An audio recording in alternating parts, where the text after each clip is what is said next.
வசனத்துல 2 பிரிவு இருக்கு, நல்லா கேட்கணும். வசனத்தை கேட்கிறவனாய் மாத்திரம் இல்லாமல் வசனத்தை சிந்திக்கிறவனாயும் வசனத்தை பின்பு செய்கிறவனாய் மாறணும். விசுவாசியுடைய வேலை என்னென்ன? நான் பிரசங்கம் கேட்டேன், நல்லா இருந்துச்சுன்னு சொல்லிட்டு போக கூடாது. அந்த கேட்ட வசனத்தை நான் சிந்திக்கிற அளவுக்கு, மறுபடியும் அந்த வசனத்தை எடுத்து சிந்திக்கிற அளவுக்கு நான் கேட்கணும். 2வது, அந்த சிந்தனையில என்ன விஷயங்களெல்லாம் எனக்கு கவரப்படுதோ அந்த விஷயத்தெல்லாம் மறுபடி செய்யறவனாவும் மாறணும். அதுக்குதான் பிரசங்கம். அவர் சொல்றாரு, தாவீது சொல்றாரு, என் ஆத்துமாவே கர்த்தரை ஸ்தோத்திரி அப்படின்றாரு.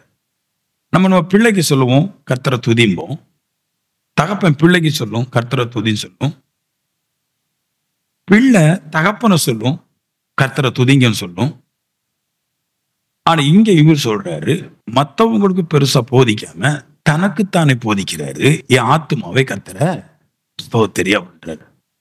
ஏன் அப்படின்னா, ஆத்துமா கர்த்தரை ஸ்தோத்தரிக்கும் போது துதிக்கும் போது அநேக நன்மைகளை கொடுத்துடுறாரு. பின்னாடி அதான் வருது, நிறைய நன்மைகளை கொடுக்கிறாரு. ஐஸ்வர்யம் வந்துருது, வேலை வந்துருது, செய்யற காரியம் வாச்சிருது, பாவம் போயிருது, அக்கிரமம் போயிருது, சாபம் போயிருது, வாதை போயிருது, நோய் போயிருது, பிசாசு போயிருது, சகல நன்மைகளும் நம்மளுக்கு உண்டாயிருது அப்படின்றாரு. நல்லா கேட்டுடுங்க, எதுனால அப்படின்றதான் முக்கியம் இல்ல, ஆத்துமா கர்த்தரை ஸ்தோத்தரிக்கிறதுனால. என் ஆத்துமா ஸ்தோத்தரிக்கணும்ன்றாரு இல்லையா? சர்ச்சுக்கு போகும்போது வாய் ஸ்தோத்தரிக்கும், அல்லேலூயா அப்படின்னு சொல்லும். பட் எண்ணங்கள் எல்லாம் வேற எங்கேயோ நிற்கும் இல்லையா? நிறைய பேருக்கு அப்படித்தான் இருக்கு. 99.9% பேருக்கு சர்ச்சில் என்னதான் இருந்தாலும் எண்ணங்கள் ஃபுல்லா எதுல கவலை அடைஞ்சிருக்காங்களோ, எதுல கஷ்டப்பட்டு இருக்கிறாங்களோ, எதுல வேதனை இருக்குதோ அதையே எண்ணிட்டு இருப்பாங்க. இவர் சொல்றாரு, நீங்க சர்ச்சுக்கு வரும்போது நீங்க சர்ச்சில் ட்ரெஸ்ல ஒரு கலர்ல ஒரு மாற்றங்களை உண்டாக்காம உங்க ஹார்ட்ல ஒரு மாற்றத்தை உண்டாக்குங்க. நீங்க தேவ சந்நிதிக்கு வரும்போது உங்களுடைய ஹார்ட் கர்த்தரை துதிக்கணும் அப்படின்றார். ஆமென்.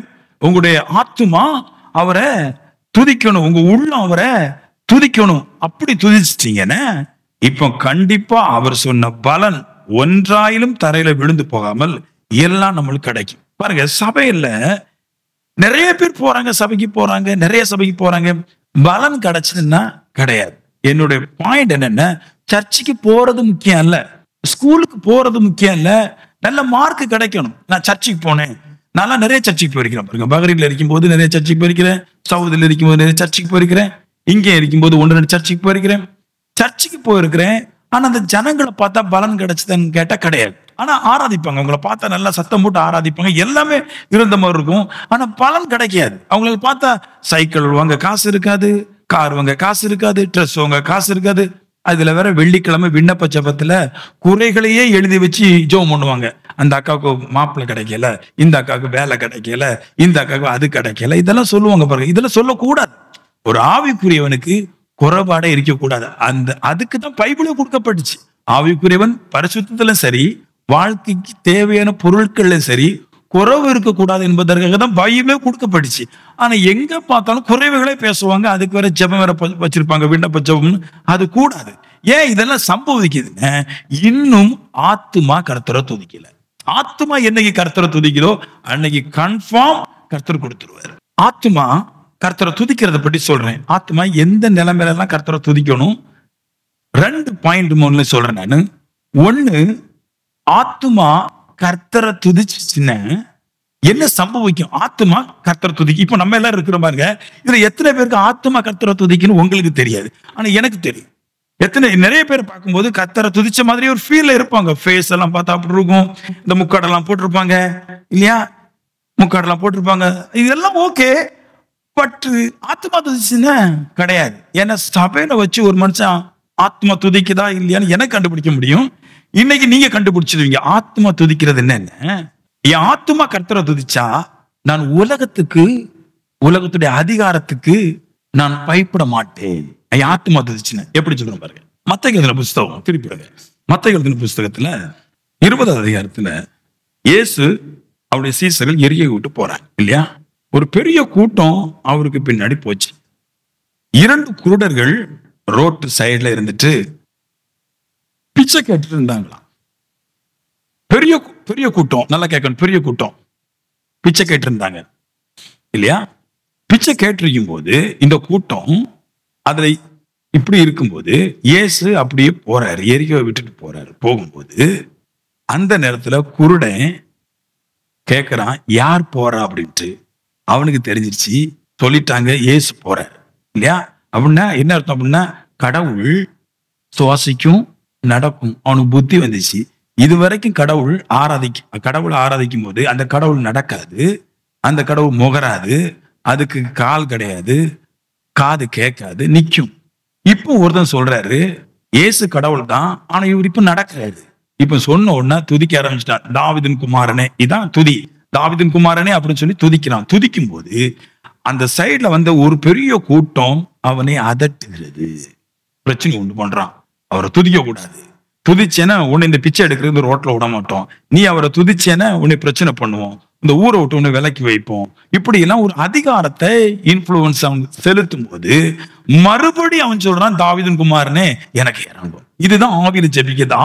ஆவி ஒரு மனுஷனை ஏற்றுக்கொண்டுட்டேன், ஆவி ஒரு மனுஷன்றதுல ஓட்டிட்டேன், இது எந்த பிரச்சனையும் கொண்டு அவனை பிரிக்க முடியாது. இப்ப கிட்டத்தட்ட இந்த ஆவிங்கிறது எப்படிப்பட்டதுன்னு, ஒரு கணவனுக்கும் ஒரு மனைவிக்கும் திருமணம் நடந்துச்சு வைங்களேன், இத உலகத்துல எந்த சக்தியாலும் பிரிக்க முடியாது. அப்படி போல ஆத்துமா கர்த்தரை ஆராதிச்சுங்க, இது எந்த அதிகாரமும் அவரை பிரிக்க முடியாது. புரிஞ்சுட்டு நினைக்கிறேன். ஆத்மா ஆராதிக்கிறது என்னதுன்னு, என்னை பிரிக்க முடியாத அளவுக்கு என்னுடைய இருதயம் அவரோட ஒட்டி விடும். புரியுது உங்களுக்கு? ஆத்மா அதாவது இப்ப பாருங்களேன், நான் வந்து கர்த்தரை ஆத்மாவில் ஆராதிக்கும் போது எவ்வளவு பிரச்சனை வரட்டுங்க, அரசாங்கம் வரட்டு, மனைவி வரட்டு, புருஷன் வரட்டு, தேசம் வரட்டு, என்ன வந்தாலும் என்னை பிரிக்க முடியாது. இதுதான் ஆவியில ஆராதிக்கிறது ஃபர்ஸ்ட் பாயிண்ட். நான் ஆவியில ஆராதிக்கிறேன் அப்படின்னா என்னைய வல்லமைகள் அவரை விட்டு ஒரு காலம் பிரிச்சு கூட முடியாது. இந்த இந்த இந்த மனப்போக்குல ஒருத்தன் ஆராதிக்கிறான் பாருங்க. சர்ச்சுக்கு நான் வந்த பின்னாடி கூட பல பிரச்சனைகள், பல போராட்டங்கள், என்னை பிரிக்க முடியாத அளவுக்கு எவ்வளவு பிரச்சனை சபையில இருந்தாலும், நான் சபையில வந்த உடனே என் மைண்ட் தேவனோட ஓட்டிக்கிட்டு இந்த மனுஷன் கண்டிப்பா பெறுவோம் அற்புதங்களை. பார்த்தது எனக்கு அந்த பிரச்சனை இருக்குது, எங்க வீட்டுல இந்த பிரச்சனை இருக்குது, சபையில அந்த விசுவாசி சரியில்லை, அவங்க சரியில்லை சொல்ல மாட்டான். ஏன்னா ஆத்மா கர்த்தரோட ஒட்டிக்கிட்டு, அதனால கர்த்தருக்கு பிடிக்காத காரியத்தை அவன் நிக்க மாட்டான். அப்படி கூப்பிடும் போதுதான் கர்த்தர் அங்க நின்றார், அப்படியே நின்றார். ஒரு கூட்ட ஜனங்கள் அவருக்கு பின்னாடி போய் எல்லாரும் கூப்பிடுறாங்க. ஆனா அந்த குருடன் கூப்பிட்டதுக்கும் உலகத்துக்கும் கூப்பிட்டதுக்கு என்ன வித்தியாசம்னா, குருடன் அவரை விட்டு பிரிக்க முடியாத அளவுக்கு அவருடைய ஹார்ட்ல அவரை பற்றி உள்ள அறிவுகள் நிறைய இருந்ததுனால ஓட்டிக்கிட்டான். இப்ப பிரிக்க முடியல. நான் சொல்லுவேன், உங்க பலன் உங்களுக்கு தேடி வரும். நீங்க எப்பவுமே குறைகளை சொல்லிட்டு இருக்க கூடாது. இல்ல எனக்கு வீடு இல்லைங்க, எனக்கு வேலை கிடைக்கலங்க, என் பிள்ளைக்கு இன்னும் மாப்பிள்ளை கிடைக்கலங்க. நான் சொல்றேன், கர்த்தர் தானே தருவான்னு சொல்றாரு, கர்த்தர் தானே தருவான்னு நீயே சொல்ற. அப்ப கர்த்தர் விரும்புற மாதிரி இருந்துட்டா எல்லாம் கிடைக்கும். ஜீவன் உள்ள தேவன் மனுஷன் அவரை ஆராதிக்க செய்யும் போது அவர் விரும்புற மாதிரி அவரை ஆராதிக்க வைப்பார். உலகத்துல தெய்வத்தை ஆராதிக்கும் போது இவர்கள் விரும்புற மாதிரி அங்க ஆராதனை நடக்கும். புரியுதா? அப்ப இவங்க ஆராதனை, இவங்களுக்கு பிடிச்ச மாதிரி ஆராதனை நடக்கிறதுனால இவங்க இருதயத்துல விலகின வராது, கஷ்டம் வர, யாரும் குறை சொல்ல மாட்டான். ஆனா கர்த்தர்கிட்ட வரும்போது இப்படித்தான் ஆராதிக்கிற ஒரு ஃபார்முலாவை கொடுக்கும் போது இது மனுஷன் கொஞ்சம் நிர்ணயம் அறிஞ்சிருச்சு. எந்த பஸ்ல போய் அப்படிக்கும் சொல்லுவாங்க, இப்படி இருக்கும் சொல்லுவாங்க, இதெல்லாம் சொல்லுவாங்க அப்படின்னு. நம்ம இங்க அதெல்லாம் சொல்ற கிடையாது. இங்க என்ன சொல்றோம்னா, உன் ஹார்ட் உண்மையிலே உன் ஹார்ட் வந்து தேவனோட இருந்துச்சுங்க, இது எந்த வல்லமே உன்னை பிரிக்க முடியாது. நான் சொல்லுவேன், நீ நின்னாலே அற்புதம் நடக்கும். பசி உண்டு, பட்டினி உண்டு, பாவம் வரும், மனசுல கஷ்டங்கள் வரும். நான் ஒரு நாளும் தேவ சமூகத்தை விட்டு என் பிள்ளைங்க காய்ச்சல், என் பிள்ளைங்க படிக்க போகலன்னு பெரும்பாலும் போனதே கிடையாது. இப்ப 12 மணி நேரத்துக்கு ஒரு நாளைக்கு ஜெபிக்கிறேன். இப்பவும் என் பிரச்சனையில எந்திரிச்சு போறதே கிடையாது. ஏன்னா இதுதான் ஆவிக்குரிய ஆராதனை. ஆவி தேவனோட ஓட்டிக்கிடுச்சு, ஆவி ஆராதிக்கிறது. ஆவி கர்த்தரை ஆராதிக்கும் போது இப்படிப்பட்ட அற்புத விதமான நிகழ்வுகள் உங்களுக்குள்ள நடக்கும். அப்பவே நீங்க புரிஞ்சுக்கலாம், நீ கேட்டா கிடைக்கும். சில நாட்கள்ல நான் சபைக்கு வரும்போது இன்னைக்கு என்ன தீர்க்கதரிசனம் சொல்ல போறேன்னு தெரியாம பயந்து வருவேன். மைக்க பிடிச்சி பாடும்போது எல்லாருக்கும் மேலையும் தூதன் வந்து அப்படியே செய்கையை போட்டு காட்டிட்டே இருப்பான். இவனுக்கு இதை சொல்லு, அவனுக்கு அதை சொல்லு, இந்த ஆளுக்கு இதை கொடு, அந்த ஆளுக்கு அதை கொடுன்னு பேசும். நான் நம்பிக்கையற்று வந்தாலும் கூட என் ஆராதனையை பார்த்து தேவன் என்னை பலப்படுத்துவார். யோசுவா எழுதின புஸ்தகம் எல்லாம் திருப்பிடுங்க. 6ஆம் அதிகாரம். இஸ்ரவேல் ஜனங்கள் எரிகோவை பிடிக்க போயிட்டாங்க. ஆமென். அங்க எரிகோல என்ன இருக்குது? ஏகப்பட்ட பொண்ணு பொருள். ஆமென். என்ன பாருங்களேன், எல்லாருக்கும் பொண்ணு தேவை, பொருள் தேவை, நிலம் தேவை, வீடு தேவை. இஸ்ரவேல் ஜனங்கள் எரியோ கிட்ட வந்துட்டான். எரியோ கோட்டை பெருசா இருக்கு, நல்லா ஸ்ட்ராங்கா கட்டிக்கிறான். அதை உடைச்சா உள்ள வெள்ளி பொண்ணு தங்கம் எல்லாம் இருக்குது. தேசமும் இவங்களுக்கு சொந்தமாகும், அங்க இருக்கிற பொருட்கள்லாம் கொஞ்சம் இவங்களுக்கு சொந்தமாகும் இல்லையா? சரி, கடவுளுக்கும் சொந்தமாகுது, இவங்களுக்கு சொந்தமாகுது. அப்ப ஆண்டவர் சொல்வாரு, 6 நாளைக்கு ஒவ்வொரு நாளும் ஒவ்வொரு முறை சுத்தி வான்னு சொல்லுவார். எல்லா யுத்த வீரர்களும் ட்ரெஸ்ஸை மாட்டிக்கிட்டு கேடகத்தோடையும் வாளோடும் கூட போறாங்க. ஒவ்வொரு நாள் சுத்துறான். சுத்தும் போது என்ன ஃபீல் வரும்னா, மாம்சம் தொய்யும். என்ன வேதம் சொல்லுது? மாம்சம் பலகீனம். சில பேருக்கு ஆராதனைக்கு வந்துகிட்டு 3 மணி நேரம் இருந்துட்டு போனாலே வீட்டுல படுத்துருவாங்க. போய் பாத்துருக்கீங்களா அப்படி ஆட்கள்லாம்? என்னம்மா என்ன பண்ண நீ சர்ச்சுக்கு போயிட்டு வீட்டுக்கு போன? என்ன பண்ண? பைபிளை மேசையில வச்சு தூங்கிட்டேன். ஏன்னா மாம்சம் தொய்யும். நான் சொல்றேன், அங்கதான் வெற்றி ரகசியம் எரியுது. ஆத்ம பலம் உள்ளது, மாம்சம பலகீனம், ஆத்ம பலம் உள்ளது. ஆத்ம பலம் உள்ளவனுக்கு இந்த 3 மணி நேரம் சத்தியத்தையும் தீர்க்க தரிசனம் கேட்டுட்டு போய் வீட்டுல போய் படுக்க முடியாது. ஏன்னா ஆத்மாவுல இங்க தீர்க்க தரிசனமும் இந்த உபதேசம் கேட்கும் போது ஆத்மா சரீரத்தை சுமக்கிற ஒரு வாகனமா இருக்கிறது. நீங்க சரீரம் தொய்யுது அப்படின்னு நீங்க படுத்துட்டீங்கன்னா நீங்க ஆராதிக்கிறது ஆவியில இல்ல, சரீரத்துல ஆராதிக்கிறீங்க. சரீரத்துல பலம் இருக்கும்போது ஆராதிக்கிறீங்க. இது சரீர பலகீனம். ஆத்மா பலகீனம் என்னதுன்னா, என் ஆத்மா சோர்ந்து போகாமல் ஒரு ஒரு குறிப்பிட்ட நேரத்துக்கு மேலாக தேவனோடு கூட நேரத்தை செலவழிக்கும். நல்லா கேட்டதுக்கு. இப்போ ஒரு நாள் சுத்தினாங்க, சோறு வந்துடுச்சு. 2வது நாளும் அதே மாதிரி சுத்தினாங்க, பல லட்சம் போர் வீரர்கள். மறுநாளும் சோறு வந்துடுது. 3வது நாளும் சுத்துறான், 3வது நாளும் சோறு வந்துடுது. 4வது நாள் சுத்துறான், சோறு வந்துடுது. நம்மளும் சொல்லுவோம், சர்ச்சுக்கு போண்டான். ஏன்னா 4 வருஷமாட்டு சர்ச்சுக்கு போட்டுருக்கிறேன், ஒண்ணும் கிடைக்கல. நல்லா கேட்டுக்க, கடவுளுக்கு 7 நாள் சுத்தினா தான் கிடைக்குமா? கிடைக்காது. ஒரு நிமிஷம் போதும் கர்த்தருக்கு சுத்த வச்சு உடைச்சு தள்ள முடியும். ஏன் 6 நாள் 7 நாள் ட்ரைனிங் கொடுக்குறாருன்னு? இந்த ட்ரைனிங் ஆத்மாவுக்கு சோறு உண்டாகும், சரீரத்துக்கு சோறு உண்டாக்கி ஆத்மாவை கட்டுப்படுத்தும். ஆண்டவர் விரும்புறாரு, என்னை ஆராதிக்கிறவன் ஆவியில் ஆராதிக்கணும். அப்படின்னா நான் எத்தனை முறைகள் நீங்கள் சுத்தி சுத்தி சுத்தி சுத்தி ஜெபம் பண்ணாலும் உங்க உள்ளத்துல என்னை விட்டு நீங்காத, முறுமுறுக்காத, பலகீனத்துல கூட நீங்க சோர்ந்து போகாமல் நிற்கக்கூடிய ஆற்றல் இருக்குதா என்பதை சோதிப்பதற்கு தான் 7 நாள். உடைக்க போறது மனுஷன் கிடையாது, தெரியும். கடவுள் தான் உடைக்க போறாரு. ஏன் கடவுள் சொன்னா உடைய போத? ஏன் 7 நாள் கொடுத்துறாருன்னா, சரீரத்துல பலகீனம் வரும்போது அந்த சரீர பலகீனத்தை பெருசா நினைச்சு அந்த சரீர பலகீனம் உங்களை மூடி போகலாங்க.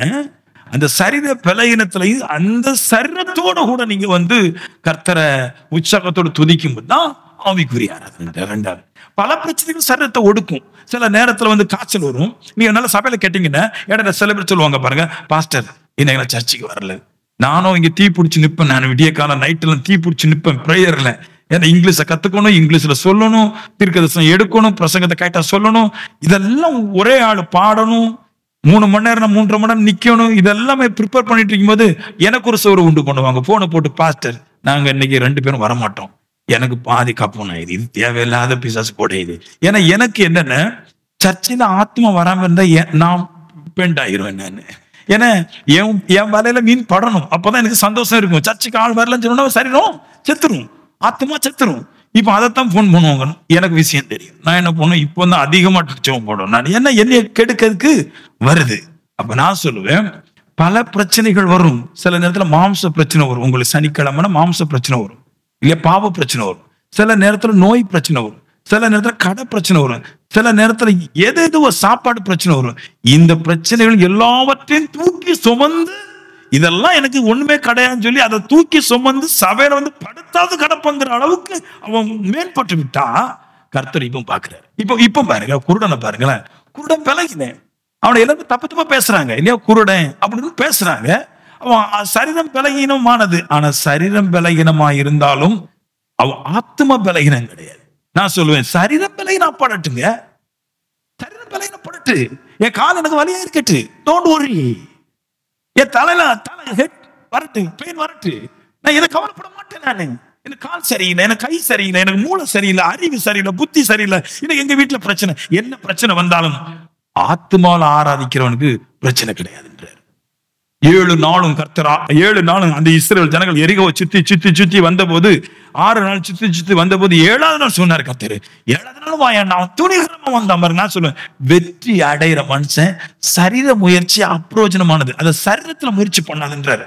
இந்த லிப்ஸ்டிக் போடாத, புருவத்தை வைக்காத, இதெல்லாம் பேசாத நீ இல்லையா.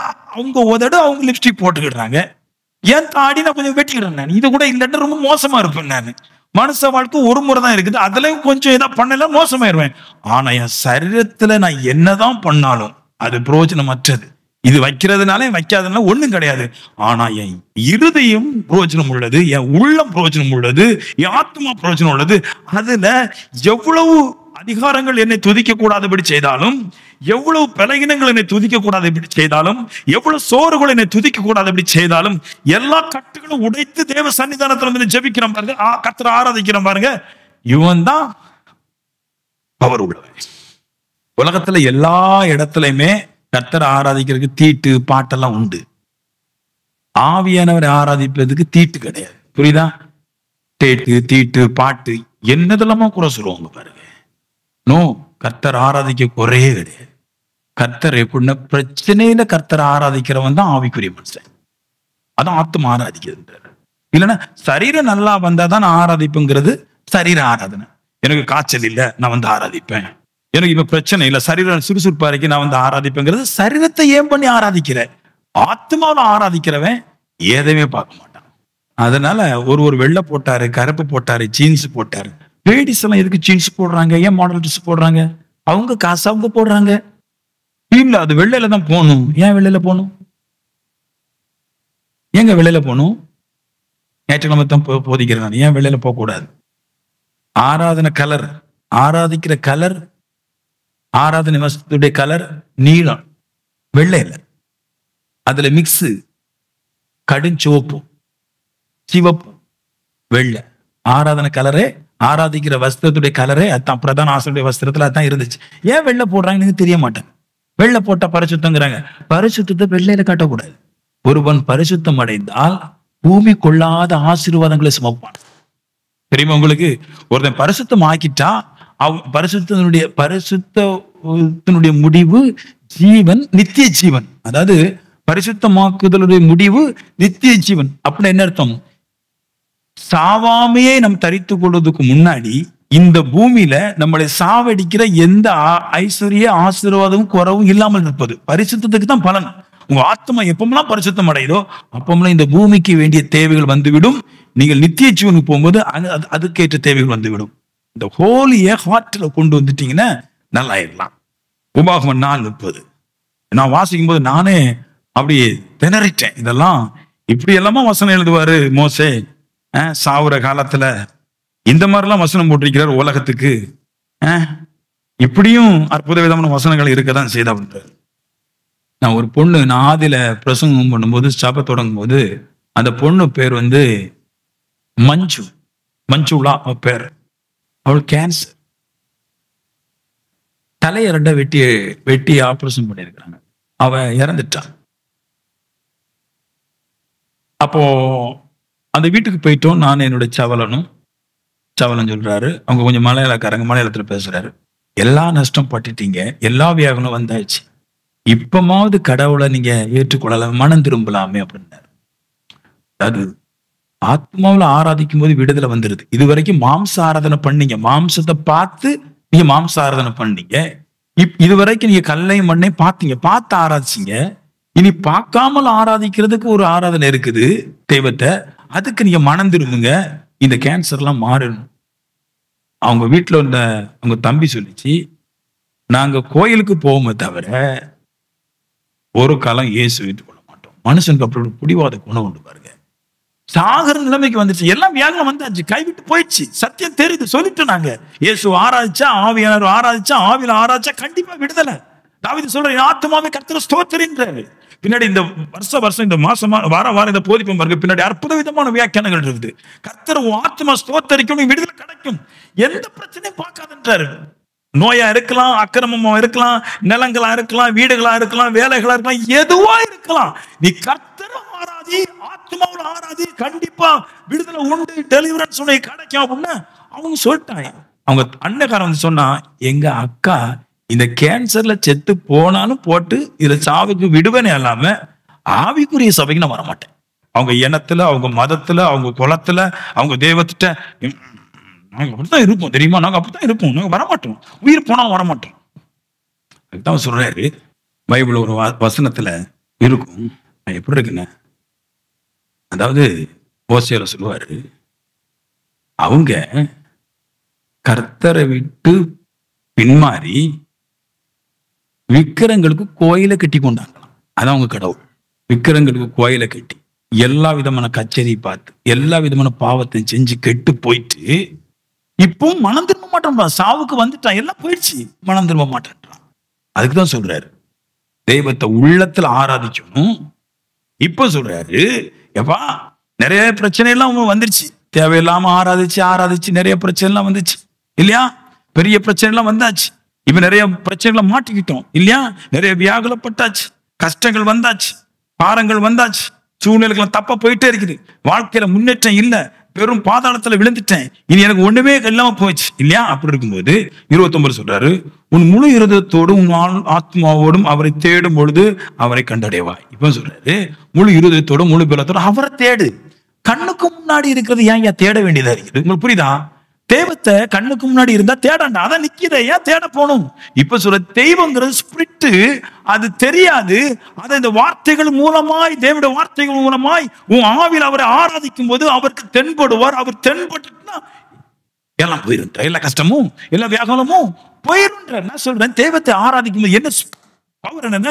இங்க தெய்வத்தை ஆவில தெய்வத்தை ஆராதிக்கும் போது ஆவில தேவன் உங்களுக்கு நடத்தக்கூடியவர், அவரை போதிப்பார். நான் ஆவில ஆராதிக்கும் போது என் ஆவில அந்த தேவன் வந்து செய்ய வேண்டியது எனக்கு சொல்லிட்டே இருக்குது. இந்த ஆளுக்கு அதை சொல்லு, இந்த ஆளுக்கு அதை சொல்லு, இந்த நடக்கணும்னு சொல்லு, அது அப்படி சொல்லு, இப்படி சொல்லுன்னு பல கதைகளை பேச பாருங்க.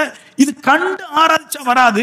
காணாமல் கர்த்தரை ஆராதிக்கும் போது என் ஸ்பிரிட், அந்த அவருடைய பவர் எனக்குள்ள வந்து, என் ஸ்பிரிட் இங்க இருக்கிற மனுஷன் அவங்களுடைய தோல்விகளை, எங்களுடைய ஜெயத்தை எனக்கு காட்டி கொடுத்துருது. நான் இதுக்கு அங்க வரணும்? வந்து கேட்டு பாரு, அப்பதான் கடவுள் ஒண்ணு யாருன்னு தெரியும் இல்லையா. தேடுங்கள் கண்டடைவீர்கள், தட்டுங்க திறக்கப்படும், கேளுங்க கொடுக்கப்படும், மனம் திரும்புங்க ஆசீர்வாதம் பெருகும். இதெல்லாம் வந்துடும். நான் வரமாட்டேன், நான் எதுக்கு வரணும்? அப்போ உன் சுமையை நீ தான் சுமக்கணும். தாவீது சொல்றேன், நான் வர்றேன், கர்த்தரை ஆத்மா ஆராதிக்கிற அளவுக்கு நான் வர்றேன், நான் வேற லெவலுக்கு நான் கொண்டு போயிடுறேன். நான் நம்முடைய பாவ தெய்வங்கள் எல்லாம் நம்மளை காலம் வரையிட்டுருச்சு, கைவிட்டுருச்சு, அழிச்சிச்சு. இவர் சொல்றாரு, நீ இத்தனை வருஷமா ஆராய்ச்சி நாசமா போனியப்பா, என்னைய கொஞ்சம் ஆராதி, நான் உன்னை கைவிடுவதும் இல்லை, நான் உன்னை அழிக்கிறது இல்லை. இல்லையா? இத்தனை வருஷம் விரும்புற மனுஷனுக்கு குறவெல்லாம் கிடையாது பாருங்க. நான் சொல்றேன், மனம் திரும்பும். எல்லா சோர்வுகளையும் எல்லா கஷ்டத்திலையும் கர்த்தரை ஆராதிக்க கத்துக்கொள். கஷ்டமானாலும் சோர்வானாலும் கர்த்தருடைய சமூகத்திலே நான் கர்த்தரை ஆராதிப்பேன் சொல்லி அந்த வேலையை பண்ணிப்பாரு. நான் சொல்றேன், அப்படி உன் துக்க நாட்கள் முடிஞ்சு போச்சுன்னு சொல்லுது. அப்படியே மாறிடும். தெரியலையே என்ன பண்றதுக்கு, அப்படியே மாறிடும். நான்லாம் ஒரு காலத்துல சுத்தினது உண்டு பாருங்க. பெட்ரோல் போடுறதுக்கு 20 ரூபா கிடைக்காதா, பெட்ரோல் போடுறதுக்கு 10 ரூபா கிடைக்காதா, இப்ப ஒரு காலத்துல சுத்தினது உண்டு. இப்போ அப்படி கிடையாது. பெட்ரோலுக்கு இல்லாதவங்களுக்கு நான் தான் காசு கொடுப்பேன். அந்த அளவு கர்த்தர் மாத்திட்டாரு. ஏன்னா என் உள்ளம் கர்த்தரை ஆராதிக்கிறது, என் உள்ளம் கர்த்தரை ஆராதிக்கிறது, என் சரீரம் அல்ல, என் உள்ளம் கர்த்தரை ஆராதிக்கிறது. ஆவிக்குரியவங்க நிறைய பேரு சபையில எல்லாம் வெள்ளை ட்ரெஸ் போட்டிருப்பான், வீட்டுக்கு போய் ஃபுல்லா சீரியலே பார்ப்பான். பார்க்காது. எப்பவுமே ஒரு திடீர் ஒரு அவசரத்துக்கு ஒரு மனுஷன் ஏதோ முடியல கொண்டு ஓகே கொஞ்சம் கொஞ்சமா விட்டுட்டு போயிடுவோம். கடவுளை ஆராதிக்கிறதுக்கு பாவம் வரக்கூடாது. மாம்சத்துக்கு தேவையான எதுவும் கடவுளை ஆராதிப்பதுக்கு போகாது. புரியுது உங்களுக்கு? இந்த மாம்சத்துக்கு செக்ஸ் தேவை, இந்த மாம்சத்துக்கு களவு தேவை, இந்த மாம்சத்துக்கு பொய் தேவை, இந்த மாம்சத்துக்கு எல்லா அசிங்கம் தேவை. ஆண்டவர் சொல்றாரு, இந்த மாம்சத்துக்கு தேவையானதை கொண்டு கர்த்தர்ட்ட வராத. கர்த்தர்ட்ட வரும்போது உன் ஆத்மா ஹோலியா இருக்கும். 500 வருஷம் 4 தலைமுறையாட்டு செய்ய முடியாத உன் ஆத்மா உண்மையிலேயே கர்த்தரை ஆராய்ச்சா அந்த வருஷத்தோட பலனை நீங்க பார்ப்பீர்கள். அடிச்சிடும். உங்க ஆத்மா எந்த நாள் வரைக்கும் தேவன்ட்டு ஸ்ட்ராங் ஆகுதோ அந்த நாள் வரைக்கும் உங்களுக்கு பிரச்சனை தான். என்னைக்கு ஸ்ட்ராங் ஆகுதோ அன்னைக்கு மாறிடும். தெருக்கள் நின்று இருக்கிறேன் நான் 100 ரூபாய்க்கு. எத்தனையோ சோதனைகள் கர்த்தருக்காக பலமா நின்றுகிட்டேன் நான். கர்த்தர் என்னை நடத்தும் போது எல்லாம் நல்லா இருக்கும்.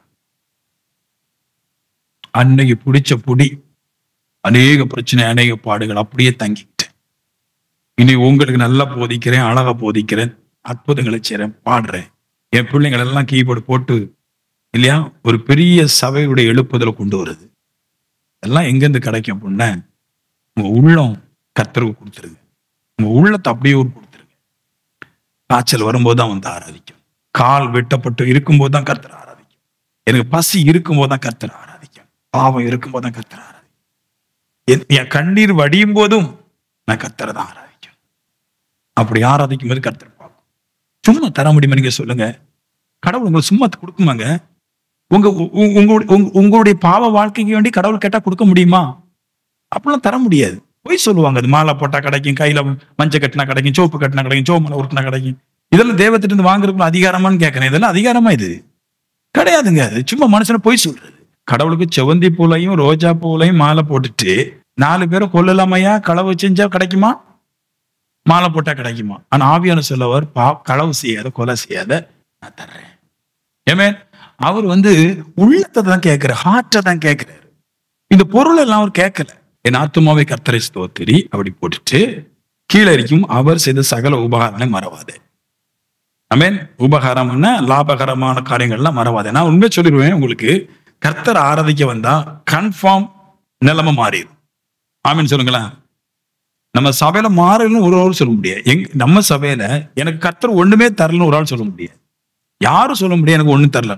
அற்புதம் நடந்திருக்குது, பிசாசு ஓடி இருக்குது, நிலைமை ஒண்ணுக்கு நாளா மாறி இருக்குது, சூழ்நிலைகளை மாற்றி கொடுத்திருக்கிறேன். நான் சொல்லிக்கலாம், ஜெபம் பண்ணி கிடையாது. இதெல்லாம் உனக்கு நடக்கும்னு சொல்லி நடந்திருக்கா? நடக்கல. எல்லாருக்குமே நடந்தது. யாருமே இந்த சபையில நான் கஷ்டப்பட்டு இருக்கிறேன் அப்படின்னு சொல்ல முடியாது. நிலைமைகளை கர்த்தர் மாற்றி கொடுத்துட்டாரு. தீர்க்கதரிசனம் கண்டிப்பா பேசும், கண்டிப்பா நடக்கும்.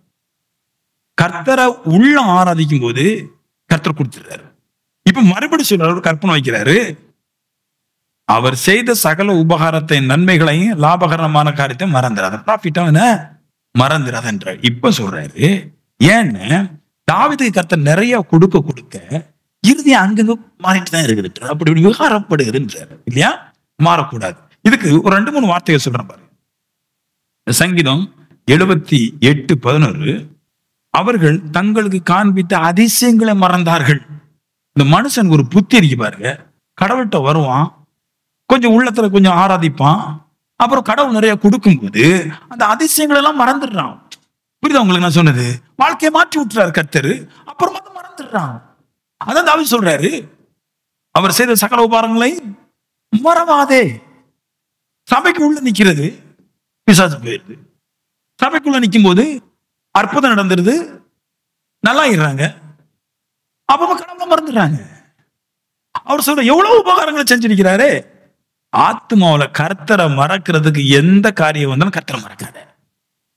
அவர்கள் தங்களுக்கு காண்பித்த அதிசயங்களை சொல்ற என்ன சொல்றாருன்னா, இஸ்ரவேல் ஜனங்களுக்கு எகிப்துல இருந்து வரும்போது நிறைய அற்புதங்களை செஞ்சாரு, உடனே மறந்துடுறாங்க.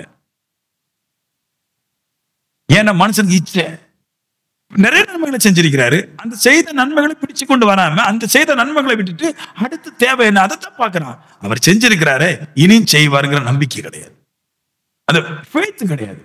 மறக்காதன்ற கர்த்தர். இஸ்ரவேல் ஜனங்கள் மனுஷன் மனுஷன்ல இருந்து இன்னைக்கு இருக்கிற மனுஷன் வரைக்கும் நன்மைகளை பெறுவான், கர்த்தரை மறந்து போயிருவான்.